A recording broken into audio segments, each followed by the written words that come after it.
हमारी प्राथमिकताएं, इसको समझना और भी आसान होगा यदि हम इस बात को हमेशा याद रखेंगे कि आज जहाँ पर हम अपने आप को महसूस करते हैं, यहाँ तक पहुँचने का सफ़र हमने अपनी सोच से कैसे तय किया, या कहें तो कभी भी भूलेंगे नहीं अपने उस पास्ट को। यदि हम ये बात याद रखेंगे, क्या ये प्रार्थना हमेशा दोहराते रहेंगे कि हे प्रभु मुझे हंसना सिखा दे, लेकिन मैं ये कभी ना भूलूं कि रोया था। अब प्राथमिकताओं का क्यों महत्व है हमारे जीवन में, इस बात को समझने के लिए ज़रूरी ये है कि पहले मैं ये समझूं कि मैं पहले अपनी ज़िंदगी एक बेहतर तरीके से जी रहा था। अपने पास्ट में देखें कि अपनी ज़िंदगी एक बेहतर तरीके से जी रहा था, लेकिन ऐसा क्या हुआ कि मेरा प्राथमिकताओं से ध्यान हट गया और मैं व्यसनी कहलाने लगा। कौन है व्यसनी और क्या है व्यसन? अगर इसको साधारण शब्दों में समझें कि व्यसन क्या है, अगर बहुत ही साधारण शब्दों में समझें तो किसी भी व्यक्ति का कोई भी ऐसा व्यवहार जिससे उसके जीवन की प्राथमिकताएं प्रभावित होने लगे, वो व्यवहार उसका व्यसन है। यहाँ पर अगर देखें, प्राइमरी अगर हम देखें, हमारे एक नशे के वजह से ही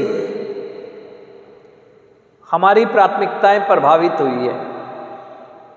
क्या थी हमारी प्राथमिकता? प्राथमिकता ये थी कि सबसे पहले मैं सेल्फ केयरिंग हूँ,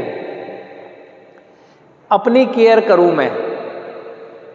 फिर मैं जिन चीज़ों से कंसर्न करता हूँ, जब मैं अपनी केयर करता हूँ, या अगर पास में देखें जब नशा जीवन में नहीं आया तो आप अपनी प्राथमिकताओं से कंसर्न करते थे, आप अपनी सेल्फ केयर करते थे।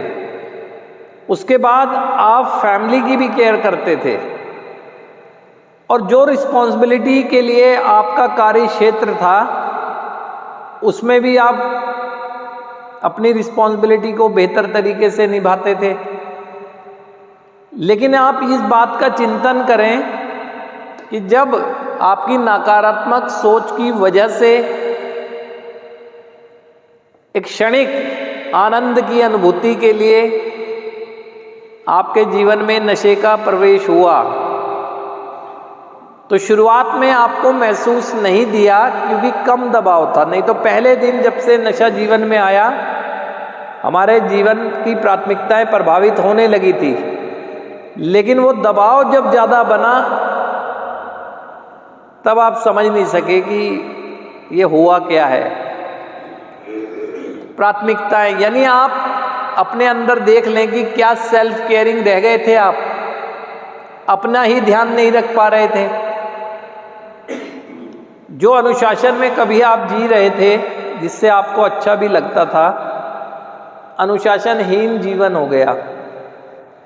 जाहिर सी बात है, जब मैं अनुशासनहीन हो जाता हूँ तो मैं अपने शारीरिक स्थिति, मानसिक स्थिति पर ध्यान कैसे दे पाऊँगा? अनुशासनहीनता आई। जब एक व्यक्ति अनुशासनहीन है तो वो परिवार के किसी भी प्रोडक्टिव वर्क में कैसे पार्टिसिपेट कर सकता है?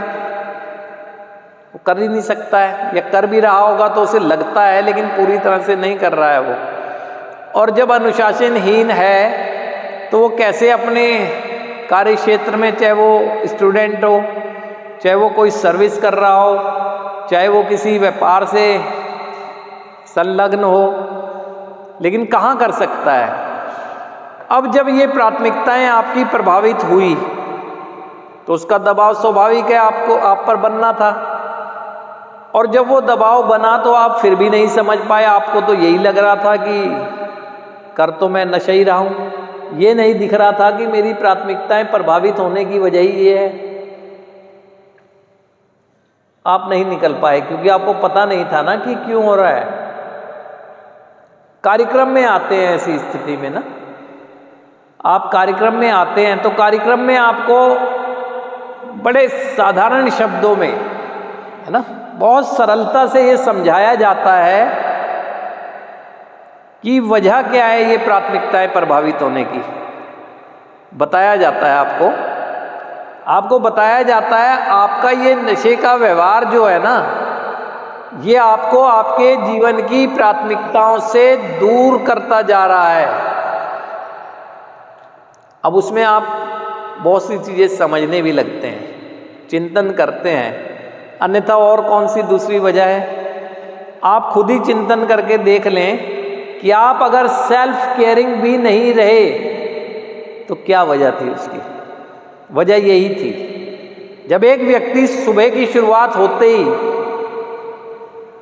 चल देता है उसी व्यवहार को करने के लिए, यानी उसी नशे का सेवन करने के लिए, तो वो कहाँ से सेल्फ केयर कर रहा है।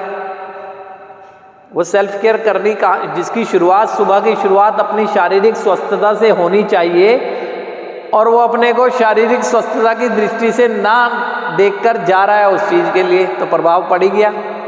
अब उस व्यक्ति ने पूरे दिन कंसर्न करना होता है अदर क्षेत्र में, फैमिली में भी और कार्य क्षेत्र में भी। जिसने दिन की शुरुआत ही नशे से कर दी, वो कैसे फैमिली केयरिंग करेगा, वो कैसे अपने उस कार्य को कर पाएगा जो उसकी रिस्पॉन्सिबिलिटी है, वो नहीं कर पाएगा।